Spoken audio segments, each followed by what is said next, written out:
Good evening, everyone. This is Mayor Bob Da Silva. I'm joined today by John Haynes and Eric Ackerman. And we want to share with you some of this project that's going to be happening in the Rumford area over by the Kimberly Rock Field. We thought it'd be important to let the community know. I know that there's been ads and information out there, but we wanted to make sure we gave everybody the opportunity to ask questions and get their questions answered. So I'm going to turn it over to, I'm going to ask John to introduce himself first, and I'm going to ask Eric to introduce himself, and they can tell us what their roles are in this project. And then Eric can go into more detail. John? Thank you, Mr. Mayor. Good evening, everyone. My name is John Haynes. I work at the Army National Guard Bureau in Arlington, Virginia. This is a project that we've been working on for over 10, 15 years. We started out doing small investigations, and it's led us to the point where we're going to be digging up some dirt and hauling it away and restoring the site so everyone stays safe. And we have a couple folks from the Corps of Engineers on, and Mr. Eric Ackerman is with Weston. That's our prime contractor, leading the work at the site. And I will pass the baton to you, Eric. Okay, thank you, John. Thank you, Mr. Mayor. Hi, everybody. I'm Eric Ackerman. I'm a project manager for Weston Solutions. I work for Army Corps of Engineers. We have the project manager, Christine Danaher, on the line. We also have the program manager, Wayne Davis, on the line as well. John, as he said, is the program manager for Army National Guard. We also have Rhode Island Army National Guard represented by Craig Roy. So he's their local representative, and they are all supporting me in the excavation of contaminated soil from this Rumford Rifle Range munitions response site. So in a nutshell, what I've shown on my screen is the blue areas are the areas that are going to be excavated of what we've determined is lead contaminated soil. So this was from just a background of the site. This is the area that's just north of the Kimberly and Rock Fields.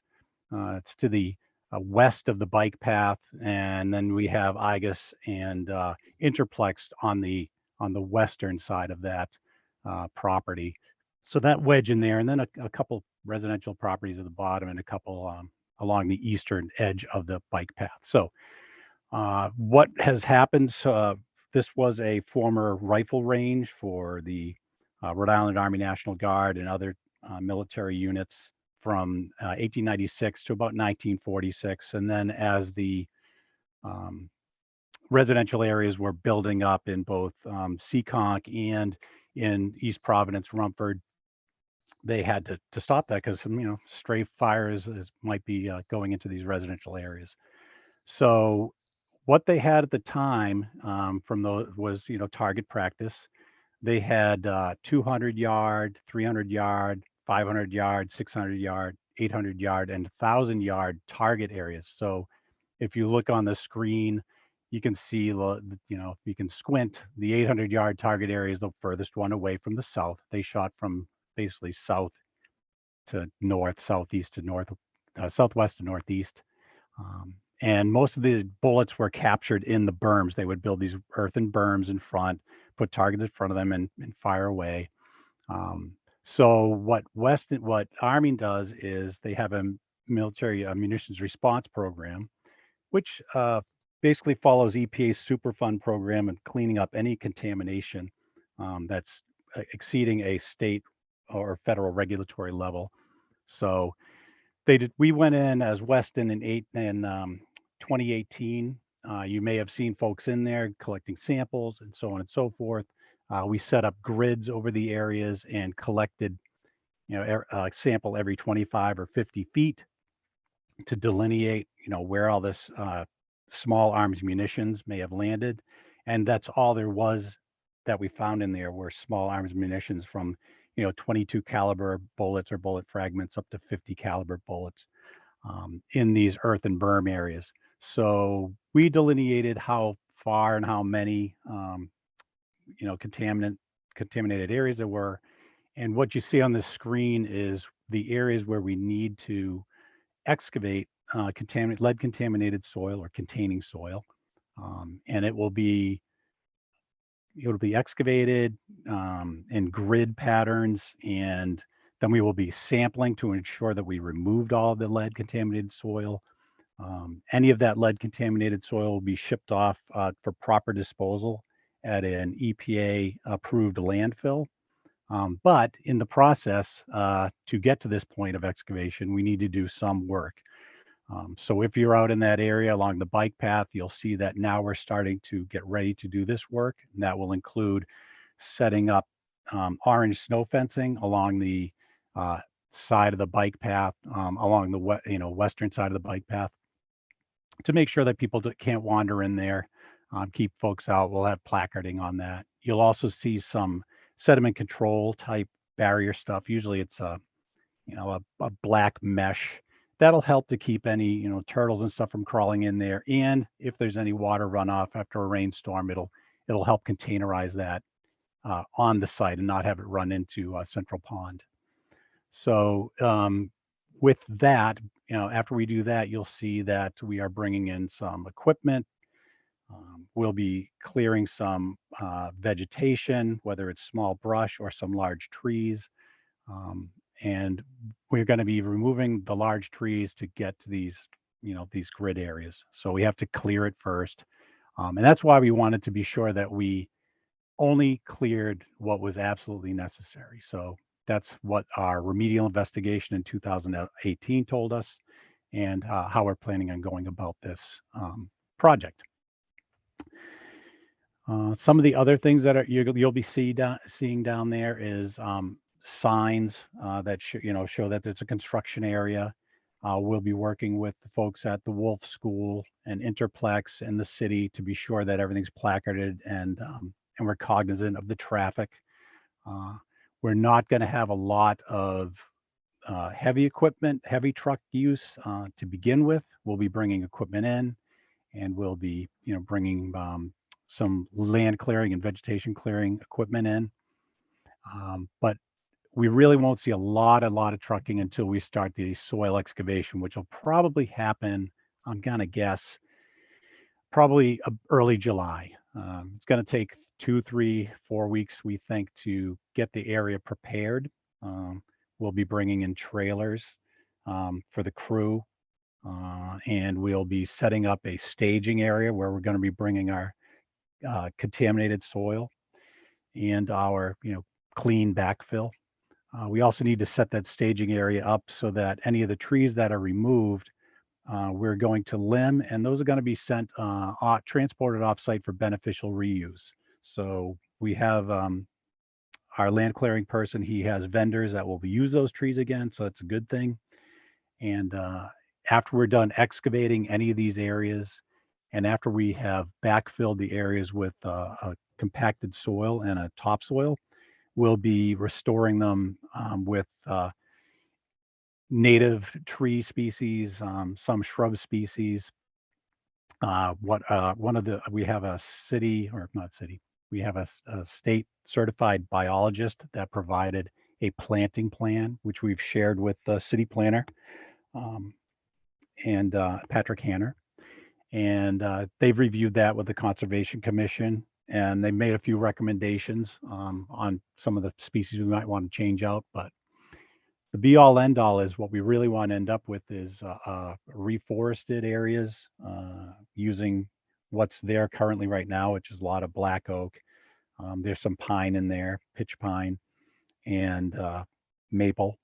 We'll also be putting in some shrub or smaller species for animals to eat, sweet pepper bush and some blackberry and things like that. So whenever we do these projects and we excavate any soil or disturb any areas, we want to return them back to the way they were before we got there. Now, it'll take a while for the trees to get big, but the plan is that we will restore all these areas.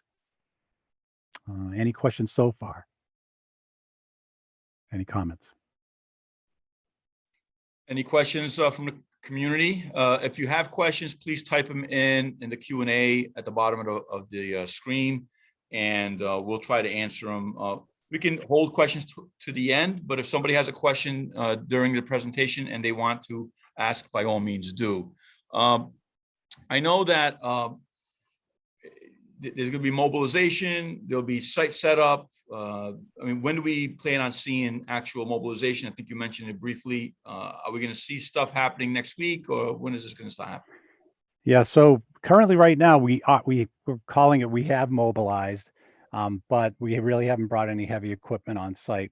Next week will be the week. What we're going to be bringing in this week is Connex boxes, those big gray boxes that you put your equipment in. You can lock them up overnight. We have porta potties out there.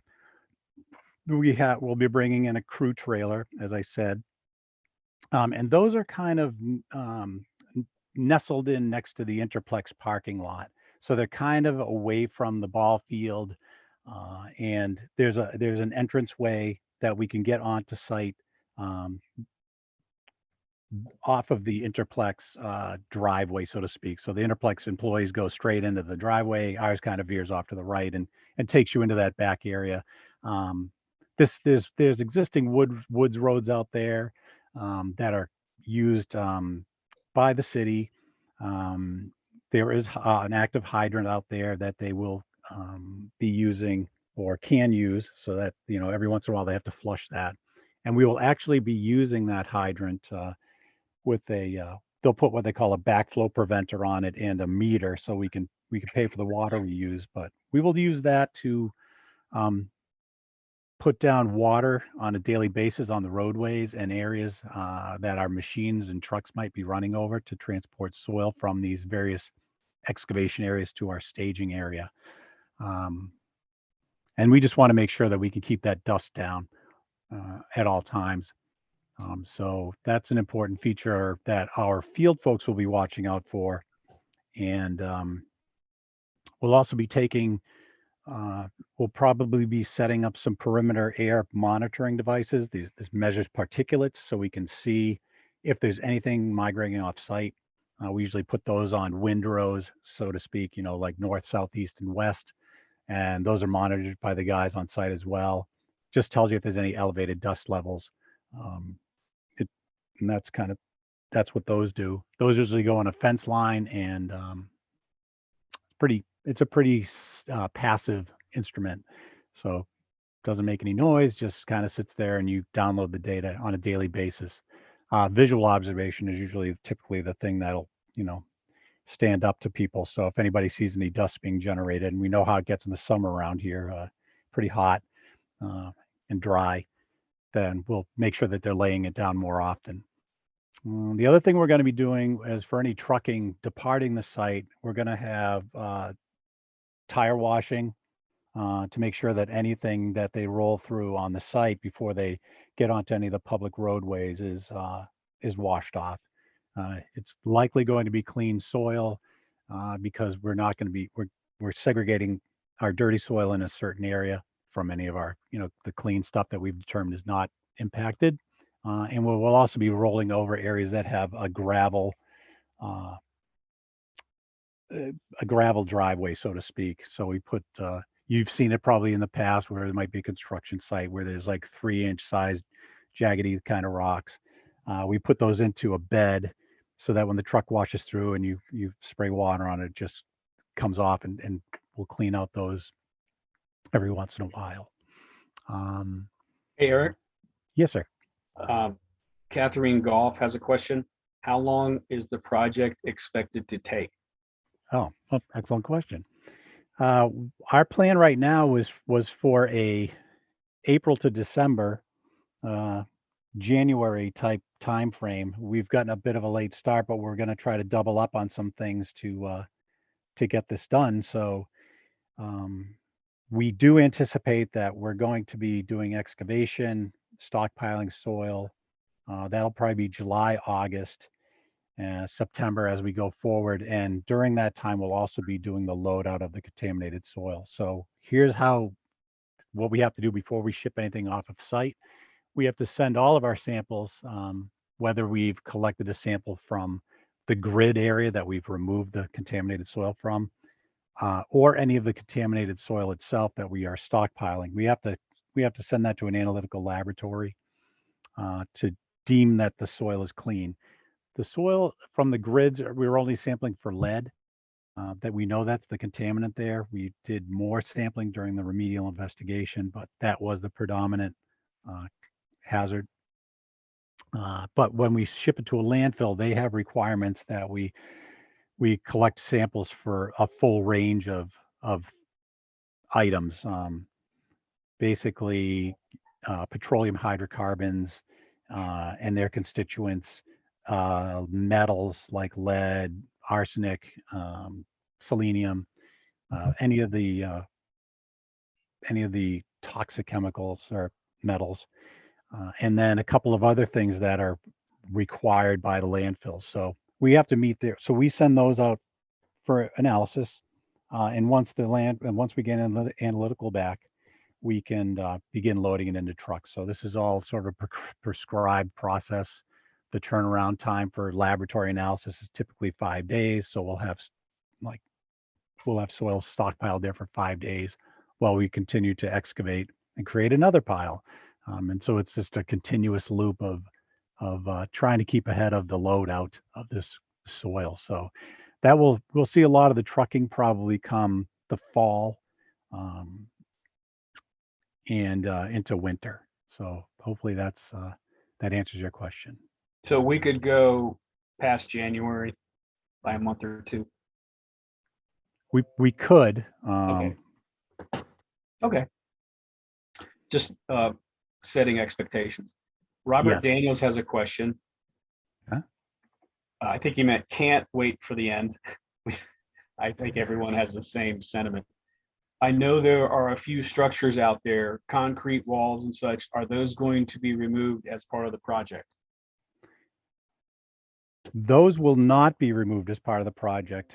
Those are the existing backstops actually for the berms. So they have the soil piled in front of those.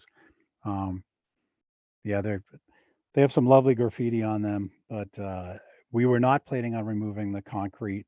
If we do have any chunks of concrete or whatever, as we're doing our excavations of these areas, those will be removed and stockpiled, and we have a plan to dispose of those at a landfill. Yeah, I've seen, I don't think it's in this project, but at similar sites in the country, a historic marker can be put up explaining why the walls are there. It's kind of a fun history exercise. Yeah, I've been on other sites where that would be considered a historic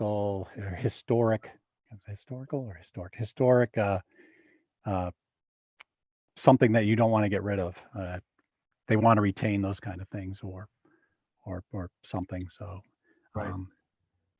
Patrick Carey has a question. Where will you exit the site with the truck soil out Igas driveway onto Ferris Avenue? yeah, we will be using Ferris Avenue and then going up to the northwest. That's the main route for most of that light industry trucks that they use right now. That's the way in. We can't go south on Ferris. It's residential, and I think it's just not feasible, really. It's not a good way out, and we really are trying to avoid that. As you know, that corner area down by the school. It's a pretty busy area. We're going to have people watching as our trucks are moving out to make sure that people coming into the park, people going to the school, and that kind of thing. That a big truck is hard to stop. So we want to make sure that not only are they going slower than the speed limit, but that they're aware of like their surroundings. And most truck drivers are real good, but nobody wants to have to stop and that for anything. But one So of the important. we'll have spotters with vests and hard hats out there kind of helping the trucks along, correct? Yep.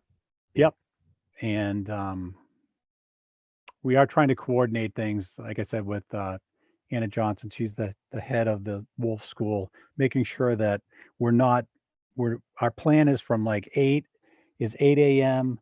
to 2:30 p.m. shipping time. Truckers want to go from 6:30 a.m. until 5:30 p.m., but I don't think it's feasible with the school there and the residents. So we're working through that, and we'll work with if we work with the school and the locals, I think it'll go well. If we can extend those times without impacting like the kids coming to school or whatever, or people using the park, we will certainly embrace that. But we want to keep away from anything that is going to cause angst with anyone. That's the name of the game. It'd be nice if we could be silent and get in and get out, but trees falling and heavy equipment, I think they make noise. Julia Silva has a question. Will a full report be released to the community on the findings from what additional contaminants are found? I'll try to answer this one. We are working, we will have updates all along the way of the progress for this project. We have other meetings scheduled in the contract to inform the community of how things are going in progress. There's a final report that's prepared that wraps up all the work and documents where soil has been taken, things of that nature.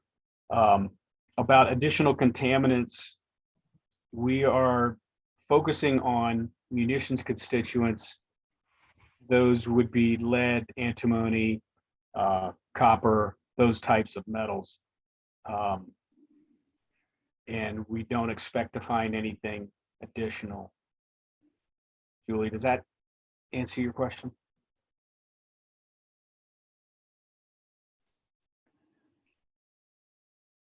I think, John, just to clarify for the community, I think it's important for everyone to know that this is a project that the federal government, the Army National Guard, is leading the charge on this to remediate a contaminated area. But this is something that is being fully funded by the federal government. We're not using local, East Providence tax dollars on any of this project.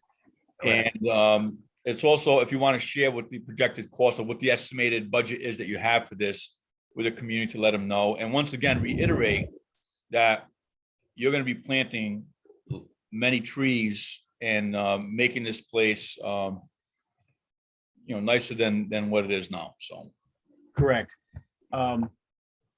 Sir, I don't recall the exact dollar amount. It's under 10 million, I believe, and it's all funded by the federal government. This is for the attendees out there.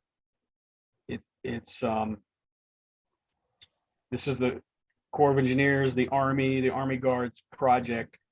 The city of East Providence is simply the landowner, and they're cooperating with us to get the work done, and we're thankful for that. So along the way, if you have questions, you can reach out to me, John Haynes. There'll be my phone number and email will be shared, and we have a great focus on the restoration of the site. With we're going to nicely landscape the areas that are excavated, restore them, like Eric said earlier, plant native species, not invasive stuff. I think the end result's going to be very appealing. There's going to be areas for the public to maybe put out a blanket and a picnic basket, that type of thing. So we're not going to leave, like you might see a construction site, it's just bare dirt everywhere. It won't be like that at all. Yeah, and I'll just add to that. What we plan is we will seed the areas as well with the grass to make sure that there's no erosion. That's important. And again, like John said, we have a plan to plant trees, native species. We do have 1 year of maintenance of those trees, so if we see that some have been impacted, they're not looking too good. Somebody from our team will be out there to make sure that they're replaced and watered if necessary. We can't really go around with a big watering can. It's a big area, but we will definitely keep an eye on those trees. The project then the other- cost is 6.3 million. Right. Um, so the next thing I was going to say was, I forgot what I was going to say. Dang. Um, I think you hit on a lot of the main points. Kim Wagner is asking, can you comment on recommendations for use of the bike path? The bike path will still be able to be used. It's not going to be interrupted. Is that correct? That is correct. There will be there are a couple of areas where we're really close to the bike path. I'm going to spin down this off of this one diagram I'm showing right now. The next diagram I'm going to show you is basically the far northern area. Hope this is okay. If you can see that, I'll try to zoom in a little more. This is the 800-yard area. So this is just an example of our grid system that we're going to set up out there. And the yellow dots are where we would collect a sample after we excavate all the contaminated soil. And the purple colored pentagons or whatever, those are wall samples. So, there'll be a drop off from where we excavate. And we want to make sure that we're sampling in a prescribed manner. And we've worked with Rhode Island DEM on this. We have Zach Chamberlain, he's the remedial project manager. And they work with us on this, on our sampling plan to make sure that we're collecting samples in a frequency that ensures that we remove all the contaminants. So we'll collect these purple ones, which we call the sidewall samples. Kind of makes sense, right? We're going to collect them from the wall of the excavation. And if we show that there's any contamination in there, we'll step it out a little further. But I'll roll down to the one area where we're going to be kind of really close to the bike path. This next 600-yard area, that building right there is IGUS, IGUS Enterprises. I think that's the name of it. And let's see, that's the 500-yard, 300. This is the one nearest the bike path. You can kind of see the bike path underneath where it says excavation area D. It kind of cuts right near the bike path. So we want to just be aware as we're doing these areas, if we get a piece of equipment close to the bike path, what we'll probably try to do is route people, like kind of like road construction with cones, and try to kind of move off to one side. We'll have a spotter out there to make sure that people are aware of what we're doing. We'll probably have signs out, telling people what's happening. And of course, we try to do that. It's a very well used bike path. I understand that a lot of people use it. But we'll try to do that in a time period when, it's least used if possible. So that's an important factor as we're as we're sequencing our work. Yeah, I wanted to add, I think, Yep. Eric, you touched on it. We are very involved in working with the Rhode Island Department of Environmental Management. They've been involved with this project since we first started on this site, 2008. And they're involved currently all along the way. So they're on board with the project and very aware, and they're helping us with recommendations and things of that nature. Yes. Working in Rhode Island, we we work with Rhode Island DEM all the time, and we have to collect, we actually apply for and receive permits to construct the work, construction general permit. And we also have what they call a RIPDES permit. It's a Rhode Island pollution discharge elimination system. It's kind of a national to state thing to make sure that any water that is generated from the site is managed correctly and doesn't just flow overland onto bike paths and or into the waterways. So we've worked with those guys and gals to make sure that we're meeting all their requirements. So they've been really helpful too. So that's part of it. And I just rolled down to this one. This is our last big excavation area, which is our 200-yard area. But you can see it's kind of close to the outfield there. So we just want to be sure that anything we're doing is not impacting, like the little league or softball schedules and that kind of thing. So we're working with the different, folks.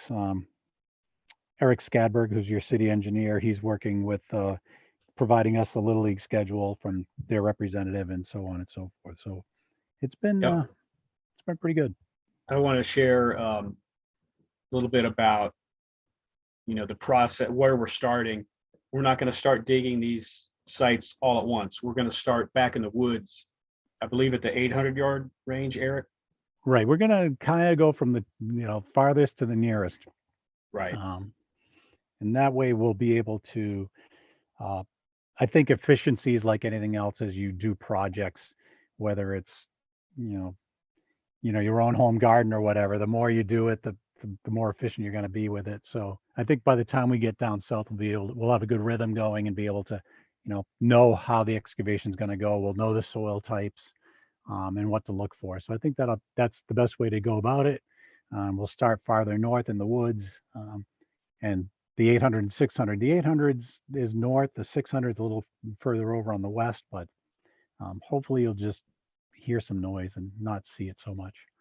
Yeah, like Eric says, we want to get a rhythm. We know the ball fields are very important to the community. So by the time we get to that area nearest the ball fields, we'll be able to do it as quickly as possible and minimize disruption. Well, I want to say thank you to you, John and Eric, for agreeing to come on this meeting. We wanted to make sure that if there were any questions from the community, we could try to answer them as best as possible. Is there a way, an email? Actually, I think I have your email. You know what I'll do? I'll post it on this. I'll post it on this later on Facebook. Yeah, post it on. Is it okay Right. to say that? Yeah, post it on Facebook. John JOHN .B as Bravo .Haynes HAINES .CTR Charlie Tango Romeo @ Army.mil, and my phone number is 703-314-6135. 703-314-6135 for email or questions by phone. Either way is fine. Excellent. The one other thing I will say is that we did put together a fact sheet. I believe the mayor and his staff have put it on the website, the East Providence website. I didn't go and check for it, but we're going to have two. We're going to have a phase 1 fact sheet and a phase 2 fact sheet. The phase 1 is covering what was listed on the splash page, I guess, what you call it for this, which is, mobilization, site setup, vegetation clearing, and setting up some of our fencing and controls.